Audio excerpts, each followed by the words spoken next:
అనేటువంటి మాటలు కూడా, అది దరిద్రపు అనేటువంటిది తిట్టు కాదు, అది తిట్టు కాదు. దరిద్రపు ముండ అనే పదం ఉపయోగించాడు. ఓపెన్గా చెప్తాం, అది తిట్టు కాదు వాస్తవానికి. అక్కడ ఏంటంటే దరిద్రం అంటే ఏంది, సంపద. దరిద్రం అంటే లేకపోవటం, లేకపోవటాన్ని దరిద్రం అంటారు. సో అంటే బట్టలు తక్కువగా వేసుకోవటం అనే ఉద్దేశంతో. సో అది తిట్టు కూడా కాదు. కాకపోతే ఏంటంటే కొంతమంది హట్ అయ్యారు. అతను ఈ సామాన్లు అనేటువంటి పదం ఉపయోగించినందుకే మహిళా కమిషన్ అతనికి నోటీస్ ఇచ్చింది. అతను వెళ్ళి ఆ పదాలు ఉపయోగించినందుకు మాత్రమే సారీ చెప్పాడు. అంతేగాని తన అభిప్రాయాన్ని మార్చుకోలేదు. శివాజీ అనే హీరో శివాజీ తన యాటిట్యూడ్ మార్చుకోలేదు. అతను మార్చుకోవాలి, తన అభిప్రాయం మార్చుకొని మహిళలకు క్షమాపణ చెప్పాలి.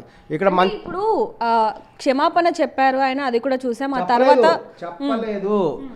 శివాజీ గారు ఆయన ఉమెన్స్ కమిషన్కి వెళ్ళిన రోజు నేను కూడా ఉన్నాను అక్కడ. నేను కూడా ఉమెన్స్ కమిషన్కి వెళ్ళాను ఆ రోజు, నేను కూడా ఉన్నా.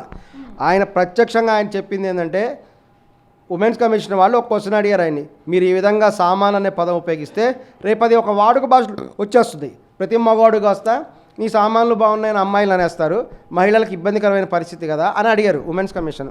అతను అందుకు కూడా నిజమేనండి మీరు చెప్పింది, అందరూ ఆలోచించలేదు అనేటువంటి ఉద్దేశం వచ్చారు. ఇక్కడ చూడండి జరిగిన విషయం. మరి ఉమెన్స్ కమిషన్ శివాజీ గారికి ఏమైనా శిక్ష విధించిందా? ఏం విధించలేదు.